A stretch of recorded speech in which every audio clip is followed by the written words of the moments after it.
உனக்கு நல்லதே நடக்கும்.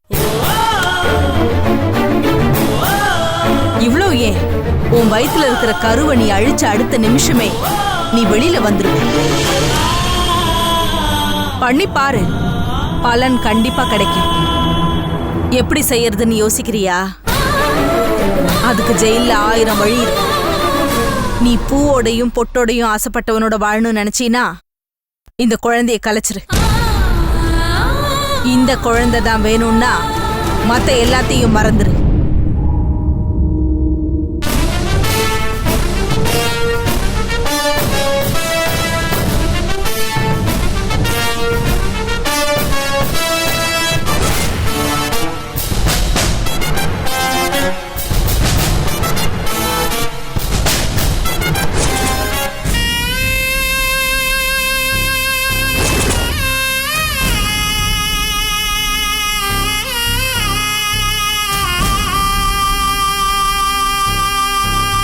இவ்ளோ ஏன், உன் வயித்துல இருக்கிற கருவை நீ அழிச்ச அடுத்த நிமிஷமே நீ வெளியில வந்துருவ. நீ பூவோடையும் பொட்டோடையும் ஆசைப்பட்டவனோட வாழணும்னு நினைச்சீனா இந்த குழந்தைய கலைச்சிரு.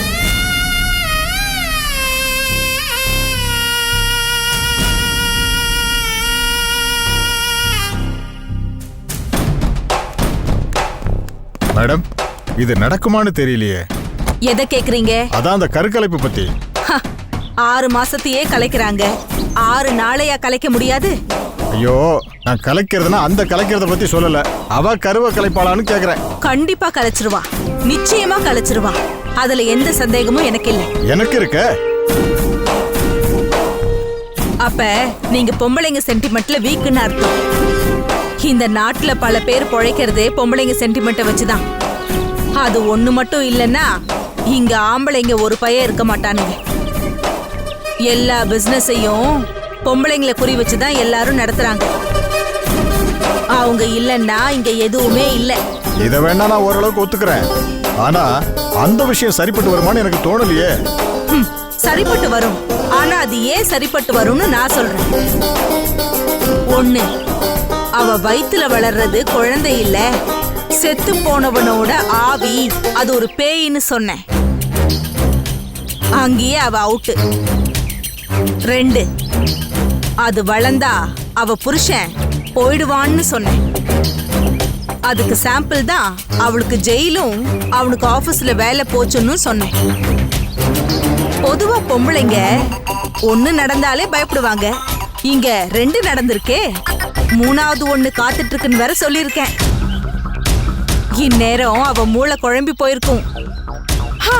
இன்னொரு 4 நாள்லயோ 10 நாள்லயோ இந்த விஷயத்த நினைச்சு பார்த்து எது கூடவாவது நினைச்சு பாப்பா. அதை எதை கூட வச்சு நினைச்சு பார்த்தாலும் ஒரே மாதிரி தான் தெரியும். ஏன்னா நம்ம மேல உள்ள பயம் அப்படி வேலை செய்ய வைக்கும்.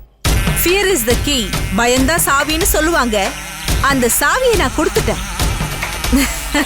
அவ வயித்துல வளர்ற கருவை அவ கலைக்கணும்னு அவசியம் இல்ல. இந்த பயம், நான் கொடுத்த பயமே அதை கலைச்சிரும்.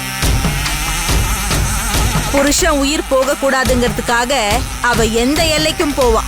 இது நிச்சயம். அது நடக்குதுன்னே வச்சுக்குவான். அதனால நமக்கு என்ன லாபம்? இதையே நாம செய்யணும். நீங்க வக்கீல் தொழிலுக்கு லாயக்கோ இல்லையோ, ஆனா என் தொழிலுக்கு லாயக்கே இல்ல. இந்த மாதிரி விஷயத்துல நான் கோடு போட்டாலே ரோடு போடுறவன் அந்த பேச்சியப்பன் தான். அவன் போட்ட ரோட்ல தான் நீங்க உள்ள போயிருக்கீங்க. இருக்கலாம், ஆனா அதுக்கு ஒரு வகையில நானும் காரணம். நான் அவனை கட் பண்ணி விடணும்னு நினைச்சதுனால அவன் அப்படி செஞ்சுட்டான். அது அப்ப நான் எடுத்த ஒரு தப்பான முடிவு. சரி, இப்ப நீங்க என்னதான் சொல்ல வரீங்க? லீகலுக்கு நீங்க, இல்லீகலுக்கு அவன். நீங்க 2 பேரும் என் பக்கத்துல இருந்தா என்னால ஜெயிக்க முடியாதது எதுவுமே இல்லைன்னு நினைக்கிறேன். அவன் எப்படிமா நம்ம கூட வருவா? உங்களை புடிச்சு கொடுக்கறதா அவன் வாழ்க்கையோட லட்சியம்னு சொல்லிட்டு உங்களை புடிச்சு கொடுத்துட்டு அவன் டான்னு உள்ள போயிட்டானே. கரெக்ட்.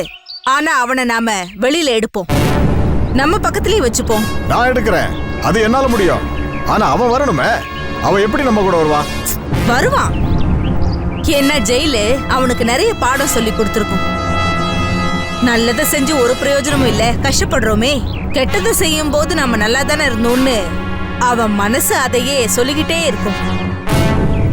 இந்த நேரத்துல நாம போனா நம்ம வேலை ஈஸியா முடிஞ்சிடும். மேடம், உங்களுக்கு பொம்பளைங்க சென்டிமெண்ட் தெரியுது, ஆம்பளைங்க சைக்காலஜியும் புரியுது. அதனாலதான் நான் இன்னும் சீன்ல இருக்கேன். இல்லன்னா என்னை எப்பவோ கட் பண்ணி டஸ்ட்பின்ல போட்டிருப்பானுங்க. ஓகே ஓகே, நீங்க போய் ஆக வேண்டியதை பாருங்க. பேச்சியப்பனை முதல்ல ஜாமீன்ல எடுங்க. சரி மேடம், நான் வரேன்.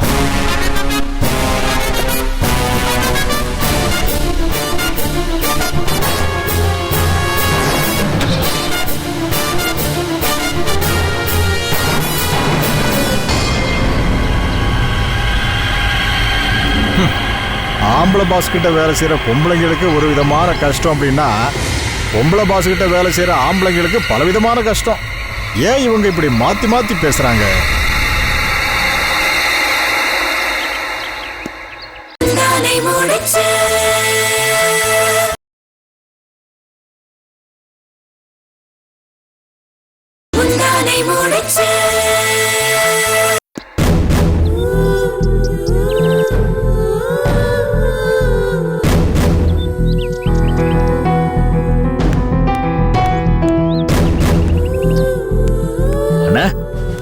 இங்க வந்து உட்கார்ந்திருக்கீங்க? இப்போது இங்க உட்கார்ந்து இருக்கிறேன். கொஞ்ச நாள் போனா அப்பா போன மாதிரி தேசாந்தரம் போக வேண்டியதுதான். என்னன்னு இப்படி எல்லாம் பேசிட்டு இருக்கீங்க? நிலைமை அப்படி பேச வைக்குதுரா. ஏன்னா வீட்டுல பசங்க ஏதாவது பிரச்சனை பண்ணாங்களா? அவங்களால ஒன்றும் பிரச்சனை இல்லடா. அப்போ வேற என்னன்னு? எதன்னுட நான் சொல்லுவேன். எனக்கு திரும்பின பக்கமெல்லாம் பிரச்சனையா போயிடுச்சு. கண்ணி சீக்கிரம் போய் சேர்ந்துட்டா. போகும்போது என்னையும் கூட்டிட்டு போயிருக்கலாம். போனப்போ என்னை இவ்வளவு பெரிய கடனாளியா வச்சுட்டு போயிட்டான். இப்ப நான் பாம்பு வாயில ஆகப்பட்ட தவளை மாதிரி முழிக்கிறேன். வாழ்க்கையை வெறுத்து போச்சுடா பாணி. என்னண்ண ஏன் இப்படி எல்லாம் பேசுறீங்க? அண்ணா, நான் உன்னை கேட்கட்டுமா? இல்ல அந்த பாரதி அவங்க உங்ககிட்ட ஏதோ கொடுத்து வச்சிருக்கதா சொன்னாங்களே, அதை கேட்டு தொந்தரவு பண்றாங்களா? அவளை நான் ஒரு விதமா சமாளிச்சு வச்சிருக்கிறேன்டா. திடீர்னு அந்த பிரேமா வந்து குட்டையை குழப்பிட்டு இருக்கிற. அப்ப பிரச்சனையே அவளால தான். நீங்க ஊர் ஒரு வார்த்தை சொல்லுங்க. நீங்க அவளை அப்படியே போட்டு அப்படியே கொண்டுட்டு வந்துடுறேன். நான் பண்ண பாவத்துக்கு பிராயசித்தம் பண்ணிக்கிறேனா? அமைதி ஏறா. நீ வேற அப்படி எதுவும் பண்ணி வச்சுன்னா இருக்கிற பிரச்சனை போதும், புது பிரச்சனை வரும். என்னென்ன பிரச்சனை? பிரச்சனையே அவதானங்க. அவ போயிட்டா நமக்கு என்ன பிரச்சனை? டேய், என்னடா நீ இப்படி அறிவு கிட்ட திரும்ப பேசிட்டு இருக்கிற? அந்த மாதிரி எதுவும் பண்ணி வைக்காதரா. நீ போயிட்டுனா அப்புறம் நம்ம குடும்பம் நிராதரவா போயிரும்டா. நான் மண்டியை போட்டேன்னா குடும்ப பொறுப்பெல்லாம் எனக்கு பிறகு நீ தானே சுமத்தாவணும். என்ன நீங்க எப்படி எல்லாம் பேசுறீங்க? நீங்க என்ன பின்ன நான் மட்டும் என்ன வாழ்ந்து கழிச்சிட போறேன்? என் பேச்சு மூச்சு எல்லாமே நீங்க தானே. அப்புறம் நான் எதுக்கு வாழ போறேன்? நான் எல்லாம் பேசாதீங்க. நீங்க நான் ஏதோ ஒரு வார்த்தைக்கு சொல்ல நீ என்ன எல்லாமே நினைச்சு பேசிட்டு இருக்கிறியா? இல்லண்ணா, நீங்க ரொம்ப மனசு விட்டு பேசுறீங்க. என்னால தாங்க முடியல. இப்படி எல்லாம் பேசாதீங்க நீங்க. ஆமா பிரேமா அவ என்ன பண்ண? இவங்க எதுக்கு அவகிட்ட போறாங்க? இவ போயிருக்க மாட்டாடா. பிரேமா பத்தி உனக்கு தெரியாதா? அவ நைச்சிமா கிட்ட பழகி இவளை பேச வச்சிருப்பா. ஏதோ பாரதி எதேச்சியா பாக்குற மாதிரி பார்த்து அவன் மேல பரிதாபப்பட்டு பேசுற மாதிரி பேச வச்சிருப்பா. இவ வந்து யாரோ ஏதோ நம்பி மனசுல இருக்கிற வேதனையை கொட்டிவிட்டான். அதெல்லாம் தெரிஞ்சு வச்சுக்கிட்டு தான் சங்கத்துல வந்து நிறைய அந்த கா குருவின்னு கதையெல்லாம் பேசினால அதை வச்சுதான் பேசியிருக்கிறான். தெரிஞ்சுக்கிட்டா? ஆமா, இவ பெரிய அவ கேடு கட்டவ. இவ எதுக்கு இந்த கேடு கட்டவ பிரேமா அவங்க முன்னாடி சுத்திட்டு இருக்கா? அவளுக்கு மட்டும் தெரிஞ்சா போதுமா? எதுக்காக இதெல்லாம் தெரிஞ்சு வச்சுக்கிட்டு இருக்கா? நம்ம குடும்பத்தை கூறு போடத்தானே, அதுக்காகத்தான். ஆமா, இவ கூறு போட்டுருவா. இவ நம்ம விட்டுருவோம் பாருங்க. நம்ம அப்படிப்பட்ட ஆளா என்ன? பிரேமா அப்படி ஆசைப்படுறாடா? ஆசைப்பட்டா படட்டுமே, ஆசைப்படட்டும். அவ எதுக்கு தான் ஆசைப்படல? அவ ஆசைப்பட்டா அப்படியே பெரிய அவ அதை நடத்தி பார்க்கத்தாண்டா இப்ப பாரதிய கைக்குள்ள போட்டுக்க பாக்குறா. ஏன்னா நான் சொல்றேன், நீங்க தப்பா எடுத்துக்கிறாங்க. அவங்க உங்ககிட்ட ஏதோ ஒரு பொருளை கொடுத்து வச்சிருக்கேன்னு சொல்றாங்கல்ல, பேசாம கொடுத்து அனுப்பிட வேண்டியானே? இல்ல முடியலன்னா அவளே வீட்டை விட்டு அனுப்பிச்சிட வேண்டியானே? ஏய், புரியலடா உனக்கு? ரெண்டுமே இப்போதைக்கு முடியாதுடா பழனி. என்னடா இப்படி சொல்றீங்க? என்ன பொருள் தெரிஞ்சாவது நாளாவது கஷ்டப்பட்டு கொடுத்துருவேன். அது என்னன்னு நீங்களும் சொல்ல மாட்டேங்கீங்க. எங்கேயோ இருக்கா அவ தெரிஞ்சுக்கிட்டா. பக்கத்துல இருக்கிற என்கிட்ட சொல்றதுக்கு இப்படி யோசனை பண்றீங்க நீங்க? ஏய், பிரேமாக்கு நான் சொல்லலடா, அவளா தெரிஞ்சுக்கிட்டா. உங்களுக்கு சொல்லாம யாருக்கிட்ட சொல்ல போறேன் பழனி? அதுக்கு நேரம் வரலடா, வரும்போது நானே சொல்றேன்டா. சரிண்ணே, நீங்க வாங்க வீட்டுக்கு போலாம். ஆகட்டும். ஆமா, வீட்டுக்கு கதவு பூட்டி இருந்துச்சே? குழந்தைக்கு ஏதோ போலியோ டாப்ஸ் கொடுக்குறான்னு கூட்டு போயிருக்காங்க. தானே, நீங்க வாங்க வீட்டுக்கு போலாம். நீ இருட, நான் போய்க்கிறேன்.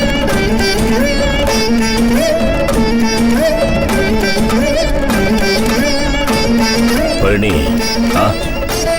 எனக்கு என்னமோ பிரேமாவை நினைச்ச ரொம்ப கவலையா இருக்குதுடா. நீங்க எதுக்குல கவலைப்படுறீங்க? அவ பெரிய அவ. நீங்க அவங்க பாரதி கிட்ட சொல்லிட்டீங்களா எந்த பேச்சுவார்த்தையும் வச்சுக்கிட வேண்டான்னு? சொல்லிட்டு இருந்தாலும் இந்த பிரேமாவோட கிரிமினல் புத்தி அதோடு நிக்காத. பாரதி கறந்த விஷயத்தெல்லாம் வச்சு நீ எப்படி எல்லாம் குழப்பணும்னு யோசிச்சுக்கிட்டு இருப்பாடு. என்னத்த குழப்பிட போறா? இவளை பத்தி நமக்கு தெரியாது பாருங்க. ஒண்டாவில் தான் எல்லாருக்கும் தெரியுமே. யார் இவ முயற்சிக்கலாம் ஒருத்தரும் பலிகடாக மாட்டாங்க. நீ கவலைப்படாங்க, பேசாம இருங்க நீங்க. இப்போதைக்கு எனக்கு அது ஒண்ணுதான் ஆறுதல். பின்ன என்ன கவலைப்படாங்க, வாங்கின நீங்க. சரி, நீங்க நான் வரேன். அண்ணா, நான் வேணா கூட வரட்டுமா? வேணாண்டா, நான் போய்க்கிறேன்.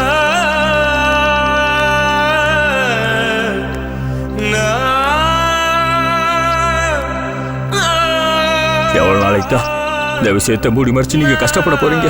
என்னைக்கா ஒரு நாளைக்கு நீங்க சொல்லித்தானே ஆகணும்.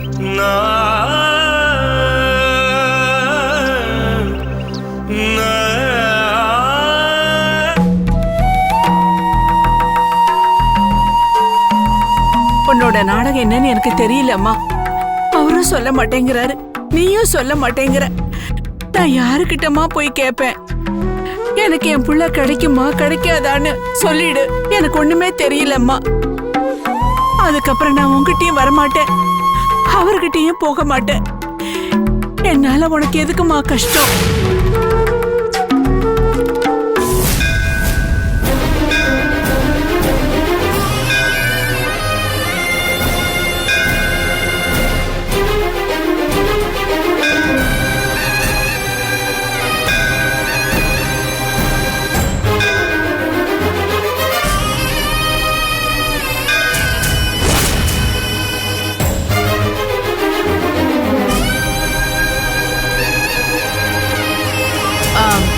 என் மனசுலயும் கையிலயும் நான் எதையும் எடுத்துட்டு போகல கடவுளேன்னு சுட்டி காட்டுதான் நான் இப்படி மணி அடிச்சேன். கந்தசாமியால இப்படி மணியை தான் அடிக்க முடியுமா, இல்ல விரலையாவது சொடுக்க முடியுமா? என்ன பதிலே சொல்ல மாட்டேங்கிறீங்க? ஓ, அந்த கந்தசாமி என்கிட்ட பேசக்கூடாதுன்னு சொல்லிட்டாரா? சொல்லுவார். அவ ரொம்ப கெட்டவ, அவகிட்ட பேசாத, குடிய கெடுத்துருவான்னு சொல்லிருப்பாரு. நான் ஒன்னும் குடிய கெடுக்கிறதுக்காக வரல, உங்க பிரச்சனையை தீர்க்க வழி சொல்லதான் வந்திருக்கேன். இது என்னோட பிரச்சனை, இத நானே பாத்துக்கிறேன். நீ இதுல தலையிட வேண்டாம். நில்லுங்க. பேசிட்டு இருக்கிறப்பவே எங்க போறீங்க? நீங்க இப்படி பேசுறதையும் அவர் தான் சொல்லி கொடுத்திருப்பாரு. ஆமா, கேட்டீங்களா? உங்க புள்ள உயிரோட இருக்காரா இல்லையான்னு கேட்டீங்களா? நான் கேட்டனோ கேட்கலையோ அத பத்தி நீ ஏன் கவலைப்படுற? உதவிக்கு ஆள் இல்லாததுனாலதான் நான் இன்னைக்கு நடுத்தெருவுல நிக்கிறேன். உங்களுக்கு உதவி கிடைச்சும் நீங்க வேண்டான்னு சொல்றீங்க. நீங்களும் என்னைக்காவது என்ன மாதிரி ஏமாந்து நிக்கதான் போறீங்க. இந்த காலத்துல தனியாலாம் ஜெயிக்க முடியாது. அதுவும் பொம்பளைங்கன்னா கேட்கவே வேண்டாம், நம்மள காலி பண்ணிடுவாங்க. உங்க பிரச்சனை முடியணும்னா அது கண்டிப்பா உங்களால முடியாது.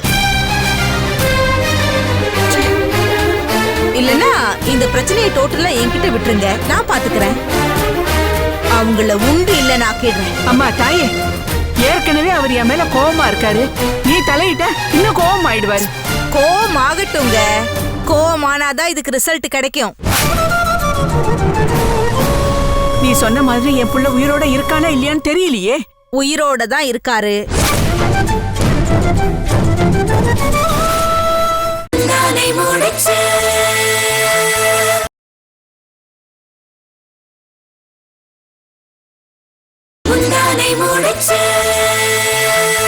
நீ சொன்ன மாதிரி என் புள்ள உயிரோட இருக்கானா இல்லையான்னு தெரியலையே. உயிரோட தான் இருக்காரு.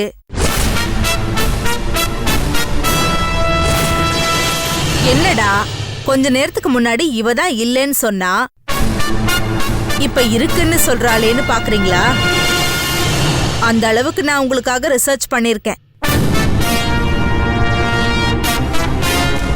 நீங்க முதல்ல நினைச்ச மாதிரி அந்த 3 பேர்ல ஒருத்தர் தான் உங்க புள்ள.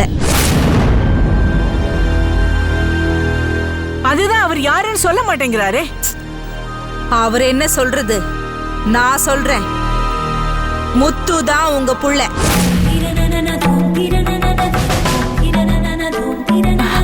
நிச்சயமா இருக்காது. அவன் ரொம்ப பொறுமைசாலி, பண்பானவன், நியாயமானவன். அவங்க அப்பா மாதிரி. மத்த 2 பிள்ளைங்களும் கொஞ்சம் முன்ன பின்ன. அவங்கள ஒருத்தன் என் பிள்ளையா இருக்க வாய்ப்பு இருக்கு. அப்படி கூட இருக்கலாம். நான் சொன்னது ஒரு அனுமானம் தான்.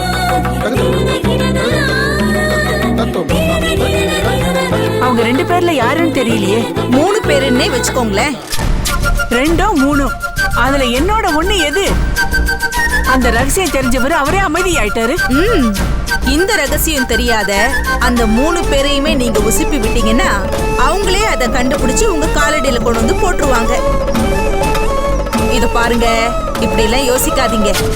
ஏதாவது உள்குத்து வேலை நடக்கலன்னா உங்களோட திட்டம் பலிக்காது. கலவரத்தை உண்டாக்குங்க, அப்பதான் உங்க நிலவரம் சரியாகும். 3 பேர்ல ஒருத்தரை பார்த்து நீ தாண்டா என் புள்ளன்னு சொல்லி பாருங்க. அது எப்படி வெடிக்குதுன்னு மட்டும் பாருங்க. சில சமயத்துல கொஞ்சம் ரிவர்ஸ்ல யோசிச்சா சில கேள்விகளுக்கு பதில் உடனே கிடைக்கும்.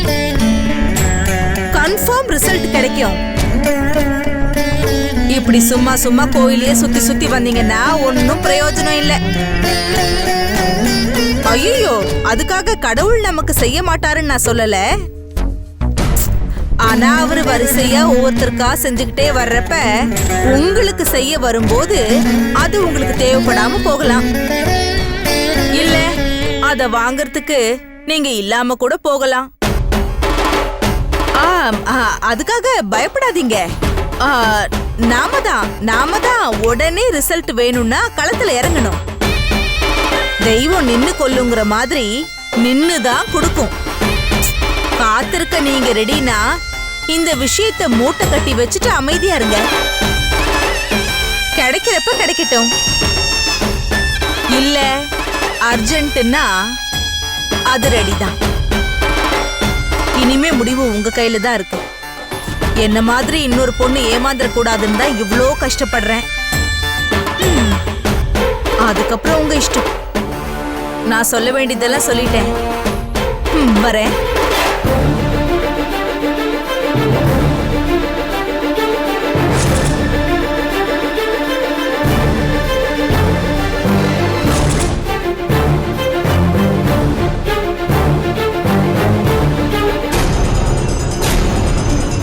இதெல்லாம் நம்ம தலை எழுத்து.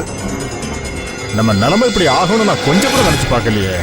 அக்யூஸ்டுகளை காப்பாத்தி பணம் சம்பாதிக்கலாம்னு ஆசைப்பட்டா இப்படி அடியாளுகளுக்கெல்லாம் மாலை போடுற மானங்கெட்ட பொழப்பு நடத்த வேண்டியதெல்லாம் இருக்கு.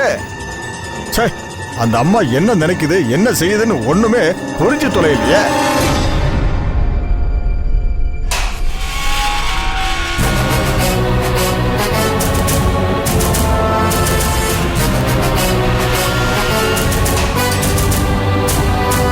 பிரேமாவும் வெளியில வரா போல இருக்கு. அதான் லாயர் மாலையோட நிக்கிறான்.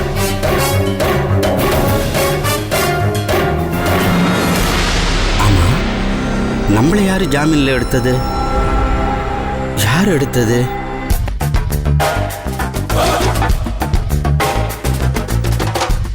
யோ, ஏயா மாலையை மாத்தி போடுற? நான் உன் எதிரியாச்சே. எனக்கு போய் மாலையை போடுற, அந்த அம்மா பார்த்துச்சானா உன் வேலையே போயிடும் ஐயா. யோ இரியா இரியா இரியா இரியா, இத பார், நீ இந்த மாலையை கழட்டினாதான் என் வேலை போயிடும். உள்ளதான் டார்ச்சர் பண்றாங்கன்னு பார்த்தா வெளியில வந்தா நீ இப்படி கன்ஃபியூஸ் பண்றிய ஐயா. எனக்கு மாலை போடலன்னா உனக்கு எப்படி வேலை போகும்? ஓ, நீ என்ன வேற கோஷ்டியில சேர்ந்துட்டியா? யோ, அதுல என்னைக்குமே ஆபத்தியா? நல்லதோ கெட்டதோ ஒரே இடம் தான் என்னைக்குமே சேஃப்டி. இப்ப நீ நல்லது பண்ண போறதா எதிர்கோஷ்டிய போய் சேர்ந்தல, என்ன சாதிச்ச? ஜெயில மாட்டிட்டு படாத அவஸ்தை இல்லாமலாம் பட்ட. இப்போ அதை பேசி என்ன பிரயோஜனம்? எல்லாம் நடந்து முடிஞ்சிடுச்சு. முடியல, இன்னும் இருக்கு. என்னையா சொல்ற? எனக்கு நானே முற்றுப்புள்ளி வச்சுக்கிட்டேன். அதத்தான் அம்மா கமாவாக்கிட்டாங்களே. என்னது, கமாவாக்கிட்டாங்களா? நானும் வந்ததுல இருந்து பாக்குறேன். தபார், நீ ரொம்ப கன்ஃபியூஸ் பண்ற. சரி சரி, எதுக்கு சும்மா பேசிக்கிட்டு? அவங்க வர்றதுக்குள்ள இந்த மாலையை வாங்கிக்க. அவங்க பார்த்தாங்கன்னா பெரிய பஞ்சாயத்து ஆயிடும். ஆமா, இன்னைக்கு உங்க பிரேமா அம்மாவும் ஜாமீன்ல வராங்களா? யோ, அவங்க எப்போ ஜாமீன்ல வந்துட்டாங்க ஐயா. அவங்க ஜாமீன்ல வந்து 2வது இன்னிங்ஸையே ஆட ஆரம்பிச்சிட்டாங்க. நீ அவங்க கோஷ்டில இருந்தேங்கிறதுக்காக உன்னை ஜாமீன்ல எடுக்க சொல்லி என்கிட்ட சொன்னாங்க. நானும் உன்னை ஜாமீன்ல எடுத்து உன்னை மாலை மரியாதையோட பார்த்துட்டு இருக்கேன். என்னையா சொல்ற? என்ன ஜாமீன்ல எடுக்க சொன்னது பிரேமா அம்மாவா? ஆமையா, நான் அவங்கள மாட்டி விட்டவனாச்சே. என்ன போய் அவங்க எதுக்காகயா ஜாமீன்ல எடுக்கணும்? யோ, நீ அவங்க கூட இருந்தவன் இல்லையா? அதனாலதான் நீ செஞ்ச துரோகத்தை எல்லாம் மன்னிக்க முடிவு பண்ணிட்டாங்க. என்னால நம்பவே முடியலையோ. யோ, உனக்கு நம்பிக்கை இல்லைனா பிரேமா மேடம் அதோ கார் கிட்ட தான் நிக்கிறாங்க. வா போலாம். யோ, இரியா இரியா, எனக்கு அவங்க முன்னால நிக்கிறதுக்கு வெக்கமா இருக்கியா? யோ, பொது வாழ்க்கையில இதெல்லாம் சகஜமியா. திட்டாதவன் கோஷ்டில சேருவான், கோஷ்டில சேர்ந்தவன் திட்டுவான். இத பார், நிரந்தர நண்பனும் கிடையாது, நிரந்தர பகைவனும் கிடையாது. நீங்க சொல்றது நல்லா தான் இருக்கு, ஆனா எனக்கு ரொம்ப கஷ்டமா இருக்கியா. இத பார், நிஜமா கஷ்டப்பட வேண்டியதே அவங்களே சாதாரணமா இருக்காங்க. உனக்கு என்ன ஆச்சு? இத பார், கார்ல வெயிட் பண்றாங்க. வா வா வா, போ போ.